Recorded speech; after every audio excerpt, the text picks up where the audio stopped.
More Target store locations have been threatened with bombs. Now, none of these locations have found any bombs, but it seems like this false bomb threat targeting of Target is getting worse. We're now learning that several Kohl's locations have also been the subject of several bomb threats. Now, the reason for this is the person issuing the threat says that these stores have betrayed the LGBTQ plus community. I believe there is a potential it's a hoax intended to smear the left, but it is a bit of conspiratorial thinking. And I have to still lean on the overwhelming probability that this is the left's MO. This is what they do. They engage in violence, threats, and intimidation to get their way. When Target announced, or I should say when an internal memo circulated where they said, quickly remove the Pride merchandise from the front of the stores and bring it to the back, this probably shocked, offended, and terrified many on the left because a massive multinational corporate, well, actually, I don't know if they're multinational, but a large corporation in the United States was bending the knee effectively to the political rivals of the left. And of course, this is how they engage. It's how they've always engaged. Now, it is true that Timcast did receive some kind of email related to this. We forwarded them to our security. I believe it's being handled by law enforcement. And there were fake emails, or what could only assume to be hoax emails that had our email address on it. We never received these. So CBS, many news outlets reported a screenshot of this email, which said that it was sent to timcast.com. We had never received that email. So I don't know exactly what's going on, but it seems like this is a bit more sophisticated than just some random targeting of these stores. But this is exactly what the left does. And I'll tell you, we were swatted several times, 15 times in the last year. And it seemed to have stopped around the beginning of this year. And we've also received several bomb threats, some credible. You may have seen the episode of Timcast IRL where it was an empty room for 3 hours because we were forced to evacuate the building. This is the MO of the far left. Daily Wire reports multiple Target stores across the U.S. hit with bomb threats for betraying the LGBTQ plus community, according to a report. Now, the important thing to consider here, how the media is obfuscating what's actually going on. I'd like to show you the Washington Post headline. Target stores see more bomb threats over Pride merchandise. These people are evil. It's the only way you can explain it. Purely evil. The person making the threats is on the left and supports the merchandise. But you see, they frame it to try and protect the left because these people are cult members. It's a cult. There's no reason to obfuscate the headline.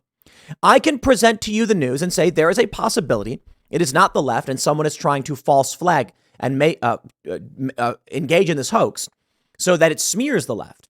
There's no evidence to suggest that other than speculation. So probability lies with it's probably just leftists doing this. But I can say that no problem. I don't need to lie, cheat, or steal or obfuscate what may or may not be. We can speculate and then I can show you the facts and you can decide for yourself. What does the corporate press do? They lie. They manipulate. Now, I will say it's not as bad as, say, the DeSantis campaign making deep fake images and refusing to acknowledge that they're lying to you.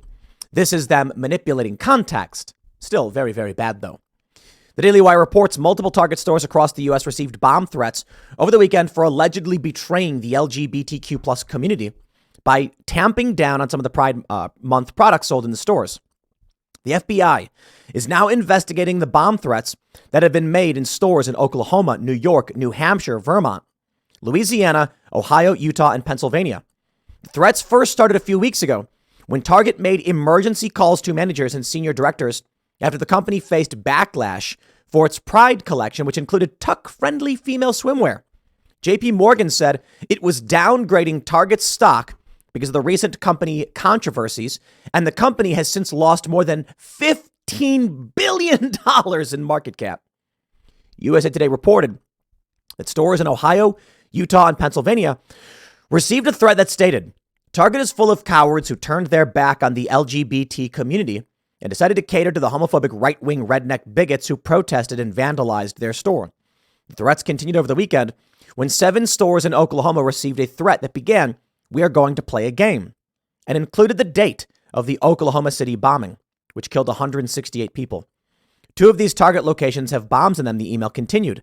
We hid the bombs inside some products And I'm not going to continue to read the rest. I think it's horrifying. The Washington Post reported that the threats were made by those accusing the store of betraying the LGBTQ plus community. The target locations in Louisiana reportedly received emails accusing the stores of bowing to the wishes of far-right extremists who want to exterminate us. Now, in this article from Fox 25, they mention near Milwaukee, a bomb threat was made to several Kohl's stores in the area. And in Lafayette, Louisiana, a bomb threat was made to another Target store. So it looks like this is not just about Target. They're also going after Kohl's as well. Now, I don't know if Kohl's has taken action to remove any of these products. Kohl's does have Pride products for kids. We don't know what's going on. What we know is that the FBI is involved. This is from news9.com. FBI assisting investigation into OKC Target bomb threat emails. Investigators are still trying to figure out who sent threatening emails about bombs at several Metro Target stores. Look, if we want to speculate who could have done this, I think it's important to say we don't know just yet. The surface level indication is far left-wing cult members. We know they've engaged in extreme violence. This is what they do. They firebombed St. John's Church. They forced the president into an emergency bunker. The left engages in overt terrorism and has over the past several years. This completely aligns with how they work politically. And not all leftists agree, but enough of them, and then more modern mainstream liberals don't disavow and actively seek to obfuscate this fact to protect them. So I can only say this. My assumption will be this must be the left, especially when the Washington Post and many other publications do the exact same thing. They make it seem like it is not the left doing it. The Washington Post headline. They say, look at this opening paragraph. Target stores in at least 5 states were evacuated this weekend after receiving bomb threats. Though no explosives were discovered, the incidents tie into the backlash over the retail chain's Pride Month merchandise. They are trying as hard as they can to restructure the context to make the average person who reads this incorrectly assume it was somehow anti-LGBTQ, when in fact, the threats were from pro-LGBTQ individuals. Law enforcement investigated all the threats and determined the stores are safe. Now watch this. They wait till the bottom of the article, where they know most people don't read, to actually break down that it came from LGBTQ individuals. It's amazing, isn't it? The Target controversy follows the backlash and boycotts that Anheuser-Busch faced in April over its Bud Light partnership with Dylan Mulvaney. Retailers such as Kohl's, Nike, North Face, PetSmart, and Walmart have also faced ire for stocking items that extol equal rights and acceptance for gay, lesbian, and transgender individuals. Now, I'd like to point out something. It was Target, the only one that pulled the merch. Nike said nothing. Bud Light's actually doubling down. So you want to talk about circumstantial evidence? Let's say this. Target, as I believe, was the only corporation that actually acted quickly to remove Pride merchandise. Kohl's did not, Nike did not, North Face did not, PetSmart did not, Walmart did not. Bud Light doubles down. None of them have received threats. So if we are going to make any assumptions about this, it completely aligns with the far left is outraged and angry, and they will use terrorism to get what they want. I bring you now to the latest in the Bud Light controversy. John Rich tackles Bud Light, Garth Brooks beer controversy, while Marlon Wayans hits back at United Airlines. The latest in Hollywood headlines. I love this. So basically, Garth Brooks is saying he's going to, let me actually just pull the article. Garth Brooks says he's going to keep selling Bud Light no matter what. They say country music star John Rich weighed in on fellow musician Garth Brooks' decision to serve every brand of beer. Garth Brooks has always been the guy that said, everybody come to my show. It's something that we love about Garth. You know, he makes his music for everybody, and that's really what music is all about. You're making your music for everybody. If Garth is serving Bud Light in his bar, that's fine. Garth can do that. Garth might find out not many people are going to order it. And at the end of the day, you have to put things in your establishment that people are going to purchase if you're going to run a successful business. So we might find that out. Garth is playing politics, of course. Bud Light is not selling. Getting woke makes you go broke. Not 100% of the time. It's possible you can cater to woke individuals. I went to a local liquor store and I asked them, I was like, you guys selling Bud Light? And they were like, nope, can't move it. No joke. And I've heard it from the people who work here at Timcast and from friends. They go to bars and they ask, like, people don't buy it. I was hanging out at the casino this past weekend, and a guy at the poker table stands up and says, first person to raise their hand, I'm buying a drink. The dealer raises her hand and he goes, all right, what do you want? Anything, but no Bud Light. And everyone started laughing. And I was like, everybody really following this stuff? Yeah. So play that game. I bring you now to our good friend, Mark Cuban, who claims companies like Target, Bud Light going woke is just good business. Is that serious? Take a look at the subheader. Anheuser-Busch sales fell by 24.5% within the last month. I'm sorry to say, Fox, but this is fake news. We've already seen the data. It's 29.5%. It's much worse than just 24.5. I suppose depending on which metric you're using. But when we're looking at cold hard sales, my understanding is it's 29.5%. But Mark Cuban says, no, it's good business. Let's break down this incorrect assumption. Billionaire Shark Tank star Mark Cuban said companies embracing woke ideology is just good business, pushing back against those who say it's adversely affecting their bottom lines. Target sales are down $15 billion. How about that? In an interview with the Pittsburgh Post-Gazette on Sunday, the Dallas Mavericks owner spoke about the ongoing backlash against companies like Anheuser-Busch and the Target Corporation for promoting LGBTQ plus ideologies in their brands. Since promoting what many consider woke agendas, both companies have suffered massive losses worth billions of dollars. While experts and industry insiders have suggested that invoking politics led to this downturn, Cuban insisted that embracing wokeness is a positive trait. There is a reason almost all the top 10 market cap companies in the U.S. can be considered woke. It's good business, he said. Now, Mark is just not knowledgeable enough to understand why he's wrong. And I'll write this down, but let's see his ideas first. Cuban explained, most CEOs have enough experience to know to just wait out the news cycle until they go to the next one. Let's address that. It's been 2.5 months and Bud Light sales are getting worse. So normally it should have been a few days. Mark is wrong about this. The news cycle has since moved on quite a bit from the initial story of the Bud Light controversy, yet for some reason it is persisting. The economic damage to this company is seemingly only getting worse. Now, why is that? Can they wait it out? I don't think they can. I think this one's not going away. He says, or they're going to say, since Bud Light's apparent partnership with Dylan Mulvaney, the company has seen a decrease in sales, et cetera, et cetera. We know that the latest numbers was 29.5. The Target Corporation's market cap also lost billions. And, we know that. We just read that story. It's down about 15 billion. Cuban, however, insisted that this dip was meaningless and unlikely due to individual stockholders taking action following the controversy. He says, first, a dip in the market cap is meaningless. You have to realize that there aren't many individual owners of stocks. Almost all ownership is via funds, and most trading is quantitative. So it's not like the drop is because tens of thousands of individual holders sold their stocks.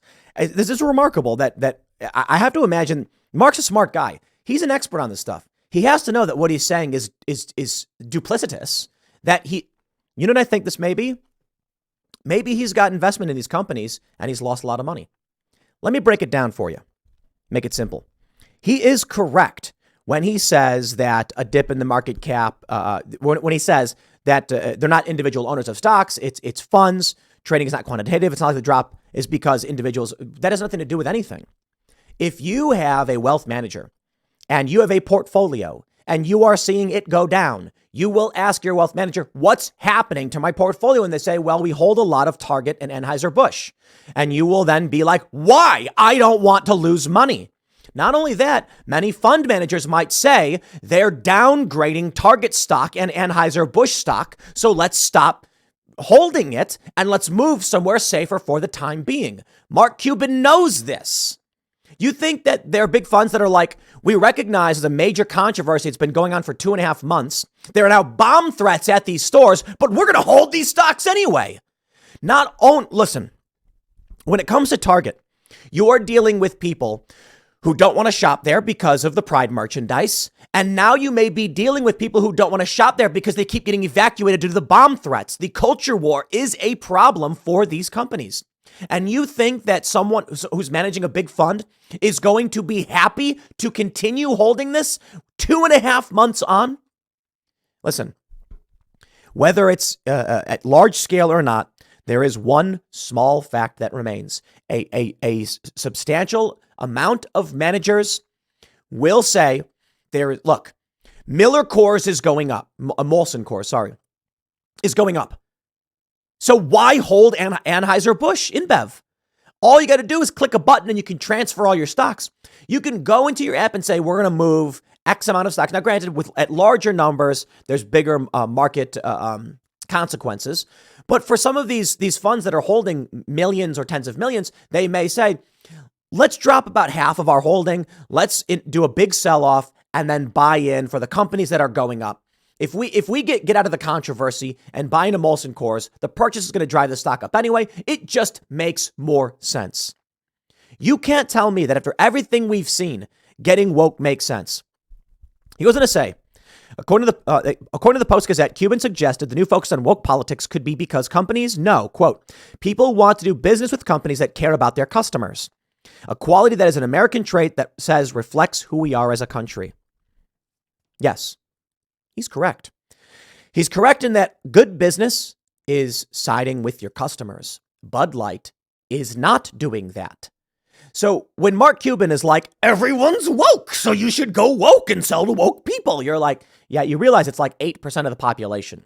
Your customers have revolted. They have said, no, we won't buy your product. Sales are down nearly 30%. Market cap is down nearly 20 some odd billion dollars. Target is down nearly $15 billion. Target's being slammed with bomb threats. And Mark Cuban is like, everything seems good to me. The backlash, the threats, all of it makes perfect sense when running a business. You know, looking at that, I have to say, wow. After suffering a 20 some odd billion dollar market cap drop off, Mark Cuban is saying it's good business. I would stay personally. I'm not giving anyone advice. Me, I would never invest in anything Mark Cuban is touching. I wouldn't buy any of his products because this dude's out of his mind. Imagine walking to someone and being like, hey, you know that stock that's in free fall? You should buy it. And they're going to be like, okay, well, hold on. I understand buying the dip, but why? Why should I buy it? Well, they're in an ongoing controversy that's persisted over multiple news cycles, now lasting 2. Okay, stop me right there, dude. Maybe when we start to see some recovery, maybe if we see a cultural shift, but right now we are talking about brand death of Bud Light. Absolute. They are no longer the top selling beer. It's one thing to buy the dip. Okay. It's another thing to be like, I don't know where the end is. And Bud Light, Anheuser-Busch, is doubling down, sponsoring Pride events. They're donating money to more of these organizations. And it's only making things worse. And this guy is saying, no, it's good for business. It's good for business that they're insulting their customers repeatedly over and over again. Are you out of your mind? Now, don't get me wrong. You can buy the dip, but good luck. That's kind of weird to me. It's like, we know that Molson Coors is going up. We know that other beer brands are either stable, down a little bit, or improving greatly. And Anheuser-Busch is collapsing. And he's saying, buy the one that's in free fall. It's like, but if you buy Molson Coors right now, they're going up. Well, yeah, but that's just the thing. You're buying at the top, they might go down. No, I don't see it.